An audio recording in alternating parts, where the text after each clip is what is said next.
Donc on va aborder le vieillir en milieu rural. Donc je peux appeler de suite Monsieur Anton Paumel. Anton Paumel qui est l'auteur d'une thèse sur le vieillissement en milieu rural, qui nous apportera un regard à la fois démographique et territorial, en questionnant notamment l'idée qu'il n'existe pas une seule ruralité, mais plusieurs ruralités, la ruralité qui n'est pas un ensemble homogène. Et j'appelle également Pierre-Olivier Lefebvre, qui est délégué général du réseau francophone des Villes Amies des Aînés, et qui nous partagera quelques initiatives locales mises en place par les collectivités rurales. Alors peut-être pour introduire rapidement cette séquence, vous dire que le vieillissement en milieu rural, le vieillissement de la population, il est souvent abordé sous l'angle urbain et il prend une dimension justement particulière en milieu rural. On entend souvent parler notamment des difficultés, l'isolement, l'accès aux soins, la mobilité. Mais l'idée de cette petite capsule, c'est de aussi dire que de changer de regard un peu sur le vieillissement en milieu rural et de dire que vieillir à la campagne, ça peut être aussi une opportunité et un levier de dynamisation des territoires, un atout pour la vie locale et même une source d'innovation parfois. Voilà, donc peut-être pour entrer dans le vif du sujet, je vais me tourner vers Anton Paumel et vous demander à travers dans vos travaux de recherche, votre thèse qui a été publiée en 2024, hein, c'est ça, qui est disponible en ligne d'ailleurs, que vous pouvez tous et toutes retrouver en ligne.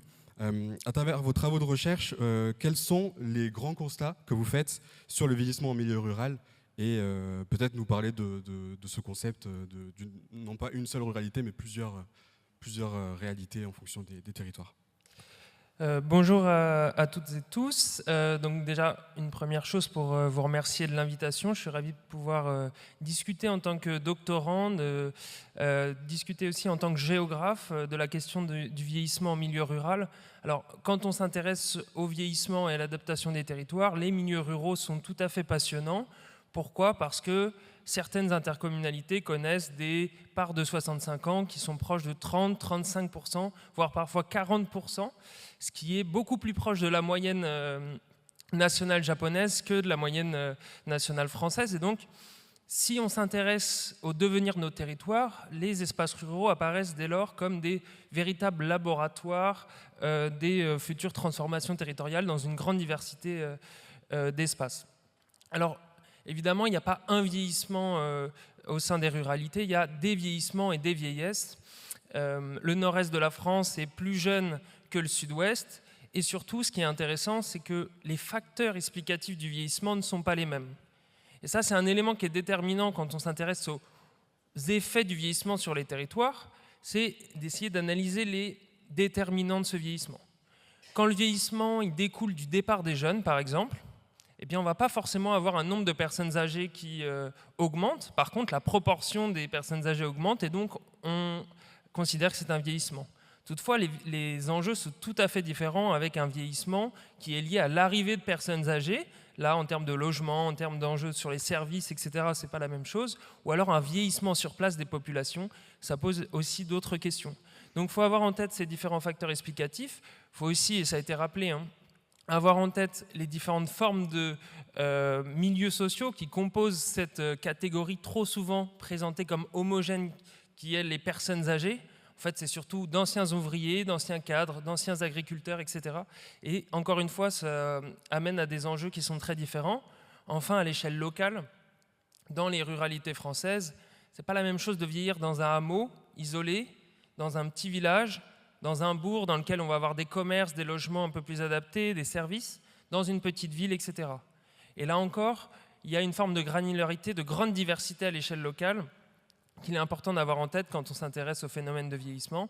Moi, j'ai travaillé particulièrement sur les bourgs ruraux, ces petites villes dans lesquelles il y a des commerces, des services, et ce sont les communes dans lesquelles il y a le plus de personnes âgées en proportion aujourd'hui. Et donc, c'est intéressant de se pencher sur cette diversité-là. Une dernière chose, c'est pas du tout la même chose de travailler, de regarder, d'étudier un vieillissement qui se passe dans un territoire dynamique qu'un vieillissement qui se fait dans un territoire en déprise. J'ai travaillé en particulier sur la commune de Tarascon-sur-Ariège, qui a perdu 30% de ses habitants en 30 ans. Eh bien, les conditions du bien vieillir sont beaucoup plus difficiles à mettre en œuvre. évoluer dans ces territoires-là par rapport à d'autres territoires qui sont plus dynamiques. Donc voilà, une diversité vraiment au cœur des enjeux de vieillissement dans les ruralités. Merci pour ce premier constat. Pierre-Olivier, peut-être compléter avec, des exemples que vous pouvez avoir d'échanges que vous avez avec des collectivités membres de votre réseau. Peut-être nous dire quels défis elles rencontrent, ces collectivités avec lesquelles vous échangez. Oui, bonjour. Alors déjà, je tiens à préciser que je fais le remplaçant de Josiane Cordenou qui devait intervenir sur cette table ronde et que je salue. Le défi qu'on a souvent dans les territoires ruraux, c'est que les décideurs sont très souvent eux-mêmes des gens âgés. Et que du coup, encore plus que pour d'autres générations, parce que je pense que je ferai un sondage sur qui est vieux ici, il n'y a pas grand monde qui se déclarerait comme vieux, mais du coup, le vieux est encore plus l'autre.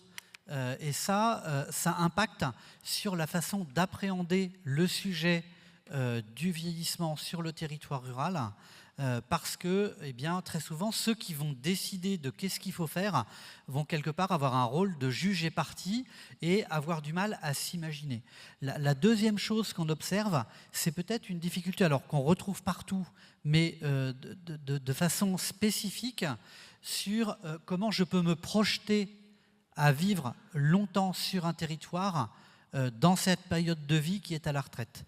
Et ça, c'est un exemple qui existe assez peu, c'est-à-dire qu'on a toujours eu des gens très âgés, mais en même temps, à l'échelle d'un territoire, on se connaît et on a du mal à se dire que ça va durer 10, 20, 30 ans à vivre à la retraite dans ce même territoire de connaissances, je dirais, avec une façon de vivre les uns avec les autres, avec des approches positives, parce qu'on se connaît et on se connaît bien et on peut s'apprécier, mais aussi avec des approches qui sont parfois plus compliquées, des histoires, des relations, des choses qui sont liées au foncier, à l'organisation du territoire, qui va poser en fait la façon de durer dans cette vie à la retraite différente.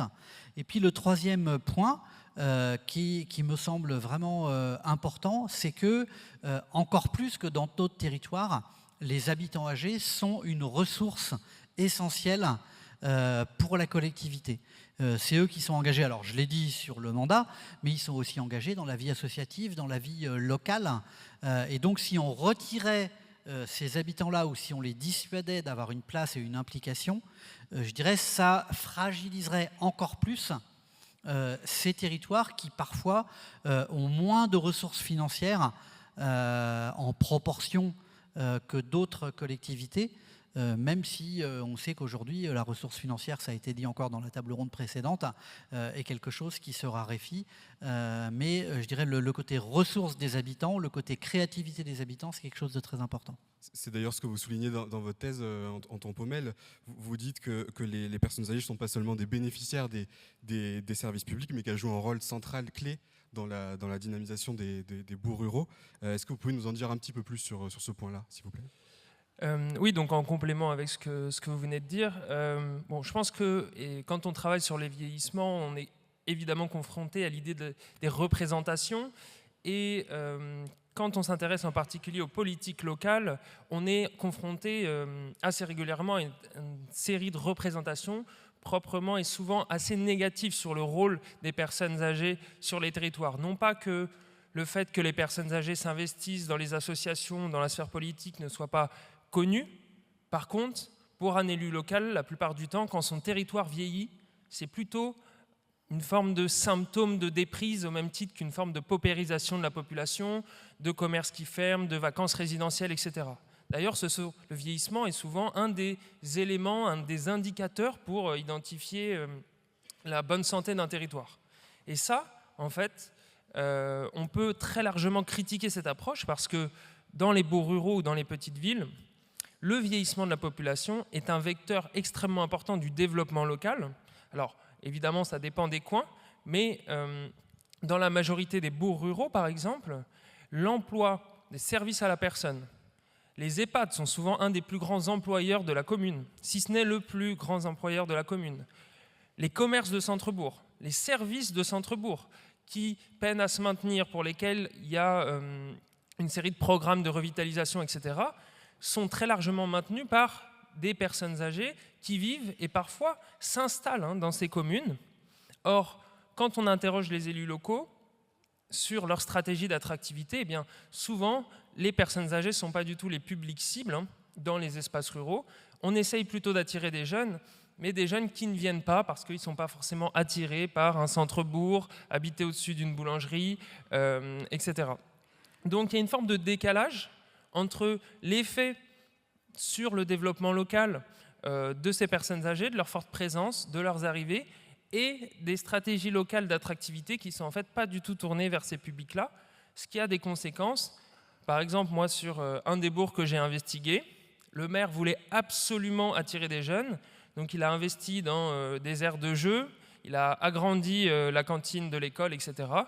Sauf qu'en fait, il y a de moins en moins d'élèves dans cette commune, et tous les lotissements, etc., sont achetés par des personnes âgées. Donc il y a une forme de décalage, et je pense qu'un des enjeux, c'est de dépasser les représentations négatives autour des personnes âgées, et surtout mettre en valeur leur poids positif dans le développement local de ces territoires qui sont souvent fragilisés. Et vous, Pierre-Olivier, est-ce que vous avez rencontré des communes justement qui arrivent à dépasser ces craintes et à justement tirer parti de l'apport des personnes âgées dans leur stratégie? Oui, bien sûr. Et heureusement, alors on a mis en place depuis quelques mois un label Village Amis des aînés. Et en fait, on l'a testé sur plusieurs communes dans le territoire français. Et on a vu que en fait, des élus qui parfois eux-mêmes sont âgés, mais qui avaient dépassé cette représentation négative dont tu parlais, étaient capables de regarder la dynamique qu'on peut avoir sur un territoire, et en particulier sur ce qui nous concerne aujourd'hui autour de l'habitat et des logements, réfléchissaient à implanter des logements, alors habitat inclusif, alternatif ou autre. Je ne reviens pas sur les dénominations de ce matin, mais en tout cas qui était pensé sur une double détente. Une détente pour faire en sorte que les habitants âgés qui étaient des forces vives continuent d'habiter, mais dans des conditions qui étaient adaptées à ce côté durable dont je parlais en termes de longévité, et puis aussi en prenant conscience qu'au final aujourd'hui, dans les territoires, ce qui se passait, c'était une migration d'habitants âgés, et que au moment soit de la retraite, soit de la fragilité, soit pour retrouver ses enfants, voire ses petits-enfants, eh bien, on allait d'un point A à un point B, et que les villages, en particulier en centralité, étaient des lieux qui étaient attendus, et donc d'organiser le territoire, comme on l'a entendu tout à l'heure, autour des questions de banlieue. C'est le même défi aujourd'hui, et bien, si on pense ce côté marchabilité, si on pense ce côté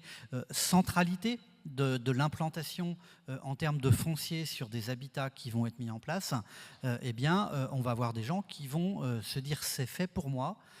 Et puis peut-être un point, alors qu'il y a une particularité de la démarche Amis des aînés, c'est que pour ne pas se tromper, en fait, si on fait participer les gens à la réflexion, à la démarche, plutôt que de penser à leur place, plutôt que de dire on a compris donc on va faire tel ou tel projet, ça change la donne. Et ce qui fait que ça fonctionne bien dans des villages Amis des aînés, c'est au final des élus qui ont pris le temps de cette concertation, de cette réflexion ensemble, de mûrir des projets.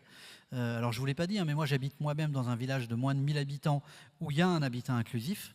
Et il y a 10 ans, quand le maire a voulu cet habitat inclusif, il avait dit que c'était pour mes personnes âgées. Quand le village a ouvert, il y avait une personne du village.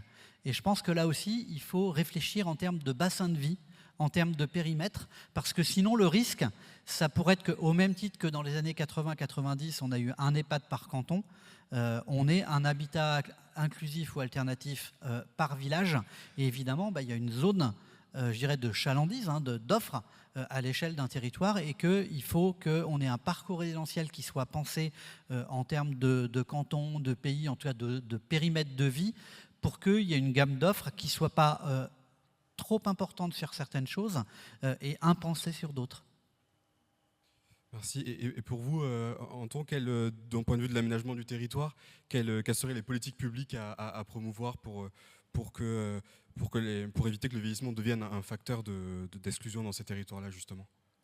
Alors, pour moi, plusieurs choses. La première est finir sur l'idée des représentations. Je pense qu'il y a quand même au cœur ce message à porter, hein, que les personnes âgées, ce n'est pas uniquement de l'action sociale, hein, ce n'est pas uniquement de l'aide à la personne, c'est aussi un vecteur de développement local.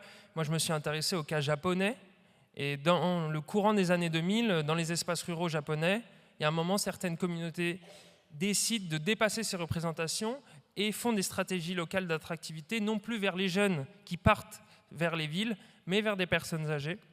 Et ils peuvent retrouver une forme de dynamisme.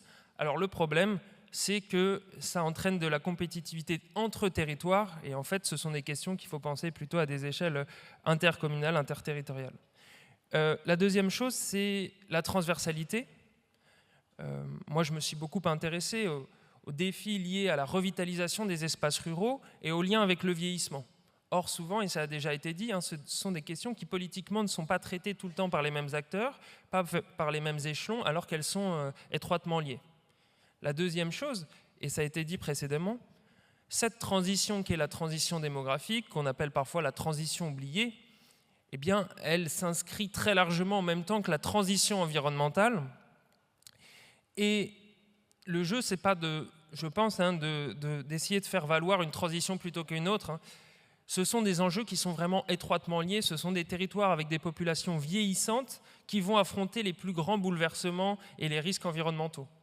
Aujourd'hui, en termes d'aménagement des villes, on peut penser conjointement le vieillissement et les risques environnementaux. Dans le cas des bourgs ruraux, par exemple, implanter des logements en centre-bourg, refaire l'aménagement du centre-bourg permettant de le densifier un petit peu, ça permet plus de sobriété foncière. Penser un aménagement plus inclusif, ça ouvre beaucoup d'accès à un grand nombre de populations. Enfin, il y a beaucoup de ponts à faire, et là encore, on est souvent face à des barrières qui sont liées aux compétences, à des départements ou à des services dans les mêmes collectivités qui ne sont pas tout le temps en dialogue. Donc je pense qu'il y a un enjeu fort ici. Et puis le dernier point, c'est l'ingénierie pour ces territoires ruraux qui sont souvent en manque d'ingénierie, on peut dire même en souffrance de connaissances. Et là encore, je crois qu'il y a un enjeu de partage des compétences et aussi des analyses auprès des élus locaux qui ne sont pas toujours formés aux questions d'aménagement et surtout aux questions parfois complexes, hein, des effets du vieillissement sur les territoires. Merci. Je vois que le temps file. Peut-être une dernière question commune pour vous deux. Si vous aviez un message à faire passer aux élus, aux décideurs pour mieux accompagner le vieillissement en milieu rural, quel serait-il si vous aviez un mot, deux mots chacun? Qu'il ne faut pas avoir peur des vieux, ni du vieillissement, que c'est vraiment une chance d'en avoir sur son territoire et que par contre, comme le disait Anton tout de suite, l'ingénierie de projet, avoir une vision globale du sujet, en tout cas c'est le travail qu'on fait grâce au Fonds d'appui territoire innovant senior de la CNSA, de permettre aux territoires, avant d'agir, d'avoir une vision stratégique d'ensemble et de poser tous les sujets dans leur transversalité, c'est fondamental et aujourd'hui il y a les moyens pour le faire, donc il faut oser se poser les questions et prendre le temps de perdre du temps pour en gagner ensuite. Moi, je pense que donc il y a souvent l'idée chez les élus d'une forme d'incertitude. En fait, on ne sait pas ce que ça va faire si le vieillissement monte à 40-45% de plus de 65 ans. Il y a quand même cette idée-là. Je crois que plus largement, le vieillissement, il y a des travaux d'historiens là-dessus, a souvent été perçu comme une menace en France, une menace démographique. On parle parfois du mur démographique. Mais en fait, dans d'autres contextes nationaux, c'est la jeunesse qui est une inquiétude d'un point de vue démographique, dans certains contextes d'Afrique subsaharienne, par exemple. Et en fait, je pense que, là encore, il faut dire aux élus, c'est une dynamique structurelle. Il faut essayer de faire avec, voir quels sont les apports, quels sont les enjeux. Il y en a beaucoup. Par exemple, l'accès aux soins dans les espaces ruraux, c'est une question qui est extrêmement fondamentale. Mais que dans tous les cas, hein, il va falloir, par des partages de compétences, par de la discussion, etc., faire en sorte de construire des territoires qui soient inclusifs pour ces populations et pas que celles-là, et surtout tourner vers les doubles, triples transitions en cours sur les territoires.